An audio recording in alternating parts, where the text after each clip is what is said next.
Quand on reprend ces chiffres-là, qui n'ont aucun rapport avec la soupe qui a été racontée Covid-19, qui sont les chiffres officiels d'habitude et qu'on maîtrise, eh ben on se rend compte qu'on nous a raconté n'importe quoi. Alors dites-nous, Pierre Chaillot, quels sont les chiffres les plus aberrants selon vous ?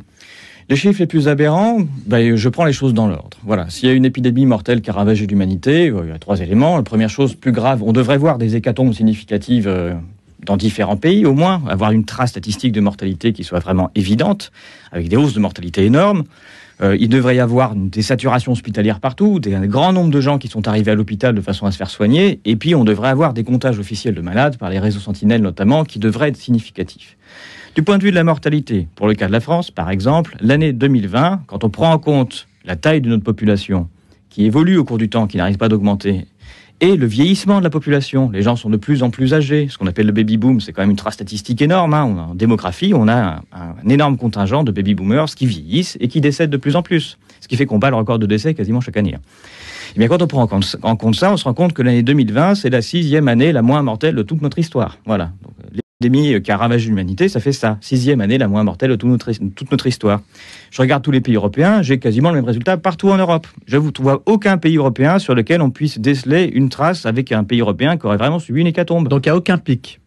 Il n'y a aucun pic. 2020, 2021 2021, on est à peu près dans les mêmes standards que 2020 aussi, 2022 aussi. Voilà, il se passe rien de significatif du point de vue de la mortalité si on analyse froidement les choses et si on se rapporte au passé de manière correcte. Sur un graphe, en fait, puisqu'il y a quantité de graphes dans votre enquête, Pierre Chaillot, sur un graphe, en fait, les années Covid ne se voient pas.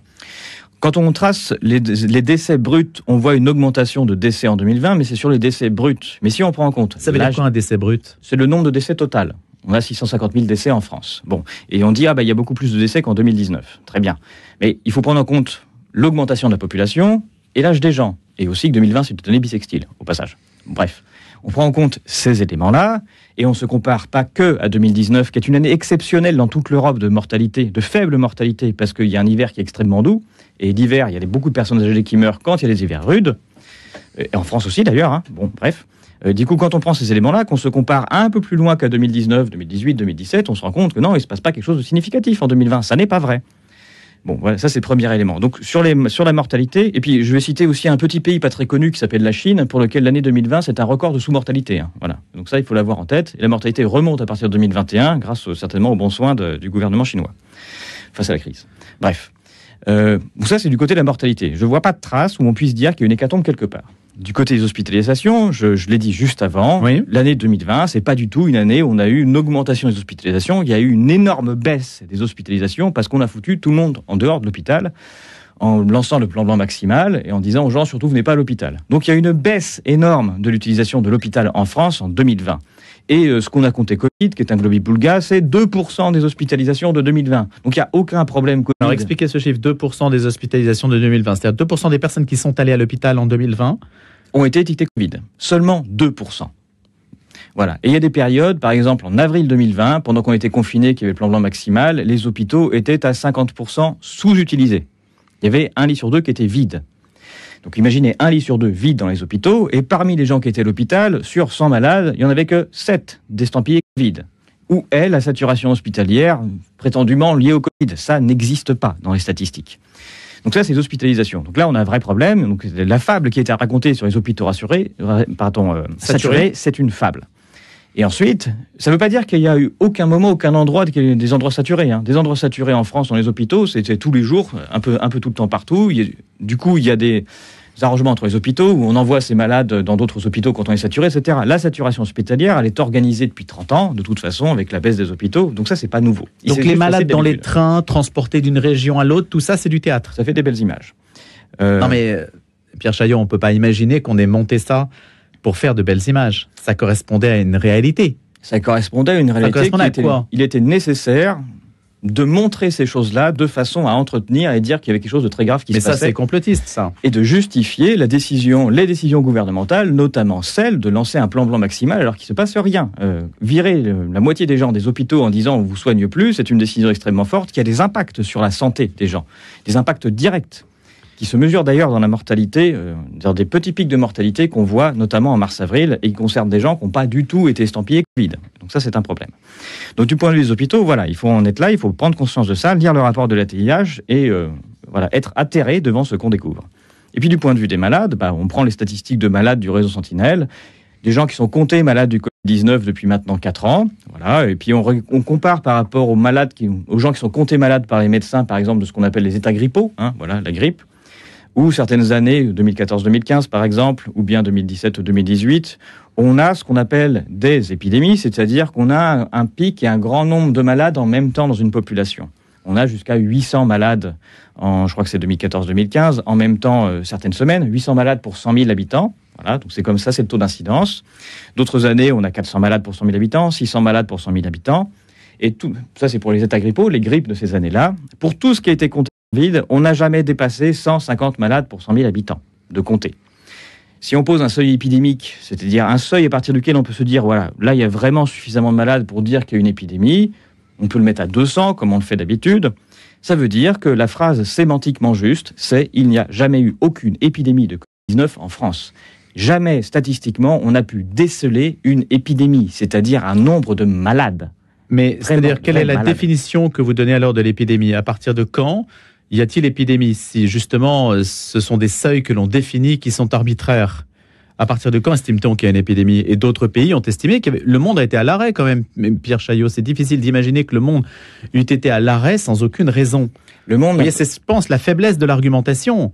Le monde a été à l'arrêt, tout à fait, pas sans aucune raison, mais à cause de quelque chose qu'on a compté qui s'appelle le 19, que l'on a compté n'importe comment, alors que si on prend froidement les vrais chiffres d'une épidémie... Mais que l'on ait mal compté, on veut bien le croire, parce que c'était sans doute difficile à compter, mais que l'on n'ait rien compté, ça c'est difficile quand même à croire. On n'a pas rien compté, on a mis en place un comptage qui n'a aucun sens. Un vrai comptage d'une épidémie, c'est compter le nombre de malades. Du point de vue des malades, il ne s'est rien passé. Ce à quoi on a fait peur aux gens, c'est avec ce qu'on appelle des cas, ce qui est extrêmement différent. Alors, différence entre malade et cas, alors ? Ce qu'on a appelé cas, ce sont des gens qui ont été se mettre un écouvillon dans le nez ou ailleurs et qui sont sortis avec un test positif. Ce que je montre dans le livre, c'est qu'il n'y a pas le moindre rapport entre un test positif et un malade. Il n'y a juste pas de rapport entre les deux. Donc quand vous êtes positif, vous êtes malade ? Non. Dans la majorité des cas, quand vous êtes positif, vous êtes en parfaite santé. Et inversement, quand vous êtes malade avec des symptômes, dans la majorité des cas, vous sortez avec un test négatif. Il n'y a donc aucun rapport statistique entre un test et un cas. Je vais prendre un exemple. Vous connaissez les tests de grossesse ? Voilà, c'est un test aussi, donc c'est-à-dire que quand une femme veut savoir si elle est enceinte, elle peut le faire pipi sur un test de grossesse. Les tests de grossesse ont une certaine fiabilité. On peut même calculer la fiabilité du test de grossesse. Bon, vous prenez des femmes enceintes, un très grand nombre, vous leur faites faire pipi sur un test. Tout test qui ressort négatif, c'est ce qu'on a appelé un faux négatif. Ça va nous permettre de calculer la sensibilité du test. Inversement, vous prenez des hommes, vous prenez des femmes pas enceintes, vous leur faites faire pipi sur des tests. Tout test positif, ça s'appellera un faux positif. Ça permet de calculer la spécificité du test. La réalité, c'est pas le test. La réalité, c'est le fait d'être enceinte. Bon, le fait d'être enceinte, on appelle ça un gold standard pour le test. Maintenant, je pose la question, pour les tests anti-Covid, quel est le gold standard clinique ? Comment a-t-on pu mesurer la sensibilité et la spécificité du test ? Réponse, ça n'existe pas. Pourquoi ? Bien parce qu'il n'y a aucun symptôme spécifique, ni aucun tableau clinique spécifique à ce qui est appelé Covid-19. En clair, on ne sait pas ce qu'on mesure. On ne sait pas ce qu'on mesure. Donc quand on lance des tests, on fait juste du n'importe quoi du point de vue clinique. Et donc on déclare des gens asymptomatiques comme malades. C'est comme si... Donc voilà, le test de grossesse n'est pas parfait. Vous lancez le test de grossesse général sur tous les petits garçons de 5 ans de l'Union européenne, qui doivent être 5 millions, vous aurez des tests positifs. Qu'est-ce que vous faites avec un petit garçon de 5 ans qui vous regarde droit dans les yeux avec son test positif ? Vous lui faites démarrer un suivi de grossesse asymptomatique, évidemment, voilà. Puis au bout de 9 mois, vous l'amenez en salle d'accouchement tranquillement. Non, la réalité, c'est pas ça. Mais c'est pareil, on dit à tous les gens qui étaient en parfaite santé, qui ont fait un test et qui sont retrouvés positifs, avec des grandes vagues de tests qu'il y a eu à différents moments, ces gens-là, en parfaite santé, étaient juste en parfaite santé. Mais pour des besoins statistiques, on les a confondus, on a dit, ce sont des cas, voilà. Et on les compte comme étant des malades en parfaite santé, ce qui est un non-sens total. Alors dites-nous, Pierre Chaillot, si la chose devait se reproduire, parce que c'est aussi l'intérêt de savoir si ces chiffres que vous dépiotez en quelque sorte, que vous contestez, mortalité, tests, vaccins, hôpitaux, si la chose se reproduisait, quelle serait la bonne attitude en qualité de responsable sanitaire? D'abord, est-ce que structurellement parlant, il faudrait reproduire ce qui a été fait avec des autorités sanitaires, un conseil scientifique? J'imagine que vous pensez autrement. Ce que je pense, c'est que il y a eu une escroquerie en 2019 qui s'appelle la grippe H1N1. C'est une escroquerie puisqu'on peut lire le rapport du Sénat pour se rendre compte, c'est écrit quasiment noir sur blanc, que c'était une belle escroquerie, au sein de laquelle les gens n'ont pas joué. C'est-à-dire, qu'est-ce qui s'est passé en 2009 ? Les mêmes acteurs, avec Ferguson par exemple, ou Antoine Flahault en France, ont annoncé qu'il y aurait une maladie mortelle qui allait ravager l'humanité. Ils ont fait peur à tout le monde. Une maladie pour laquelle il faudrait absolument tous se vacciner. Bon, que s'est-il passé ? On a dit que c'était la grippe H1N1. Bon, quand arrive l'hiver, les gens tombent malades comme d'habitude, comme tous les ans. Et là, les gens, ils n'ont pas paniqué spécialement. Et qu'est-ce qu'ils ont fait ? Ils ont été voir leur médecin traitant, comme d'habitude, qui ont décelé les mêmes symptômes hivernaux que d'habitude. On pouvait appeler ça grippe H1N1 comme on voulait. Et les médecins traitants ont soigné les gens comme d'habitude. Chaque médecin traitant fait différemment, d'ailleurs, avec ses patients. Bref. Et donc, il ne s'est rigoureusement rien passé du point de vue de la panique. Et puis, les gens très malades allaient à l'hôpital, comme d'habitude, etc. Et donc, la vaccination a assez peu fonctionné. Il y a quand même eu 5 millions de personnes qui ont été vaccinées à l'époque. C'est quand même une catastrophe sanitaire, avec des centaines de personnes qui portent plainte, et dont on a reconnu notamment les cas de narcolepsie que très récemment, en 2021. Il a fallu 10 ans de combat à ces gens-là, pour qu'on... Ça, c'est la grippe H1N1 de 2009. La grippe H1N1 de 2009. Bon.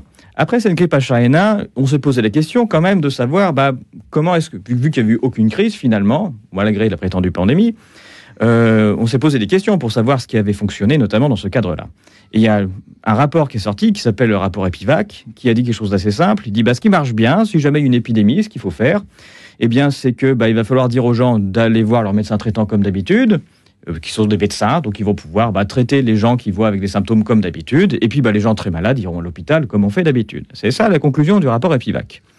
En 2019, il est sorti un autre rapport qui s'appelle le rapport Orsan-Reb, qui a dit quoi ? Maintenant, des grands scientifiques qui ont tout compris aux épidémies, et la première chose qu'on fera s'il y a une épidémie, rapport de 2019, je le rappelle, souvenez-vous des dates, ce sera d'interdire l'accès de tous les malades de la nouvelle pandémie à leur médecin traitant. Ils n'auront plus le droit d'y aller, et à la place, ils iront dans seulement 38 hôpitaux habilités sur les 1500 hôpitaux que compte la France. Et je ne parle même pas des cliniques.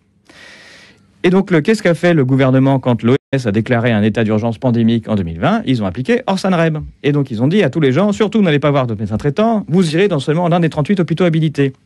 Bon, ils ont dit ça, tous les nouveaux malades de Covid-19, vous faites ça. Comment on reconnaît un malade du Covid-19 ? Quels sont ses symptômes ?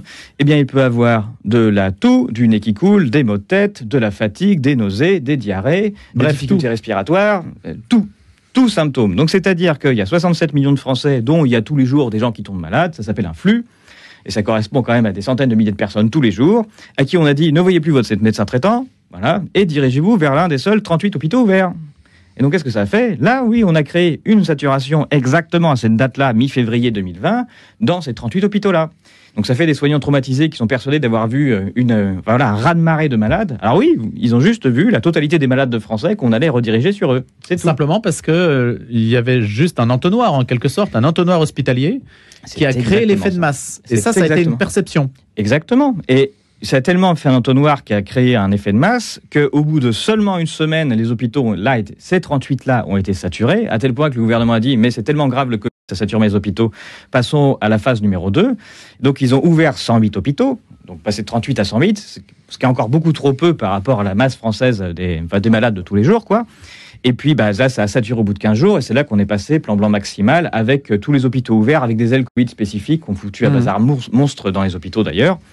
Mais voilà, c'est juste cette perception-là avec un ensemble de décisions. Et donc, ce qu'il ne faut pas faire, c'est reproduire ce qui s'est passé avec Orsan-Reb et repartir sur ce qui est le classique de quand il y a des gens malades dans un pays, c'est-à-dire que il y a des médecins traitants qui sont là pour les accueillir et que les hôpitaux sont là pour accueillir des cas graves. Vous avez obtenu, c'est ma dernière question, Pierre Chaillot, vous avez obtenu le soutien des médecins, justement, des médecins traitants qui ont été interdits de soigner. Aujourd'hui, ils sont derrière vous ? Ça dépend lesquels. Il y a des médecins traitants, on va dire, de la vieille école qui ne comprennent pas pourquoi on les a exclus alors que leur métier c'est de voir des malades. Et il y a tout un tas de médecins traitants qui n'ont pas compris ce qui se passe et qui encore aujourd'hui, je l'ai vu récemment, demandent à des patients de se tester avant de les voir. C'est-à-dire qu'on a une armée de médecins traitants qui refusent de voir des malades pour un peu que ça les contamine eux-mêmes. Donc ça, tous ces gens-là, je pense qu'il est urgent qu'ils changent de métier. Merci beaucoup Pierre Chaillot. Ce que révèlent les chiffres officiels fin 2023, donc, c'est que c'est votre enquête qui a été l'objet de 2 ans de travail avec statistiques, graphes, et vous êtes statisticien vous-même. Et on pourra donc retrouver dans le détail l'ensemble des informations que vous avez esquissées ce matin. Je vous remercie d'être venu. Merci.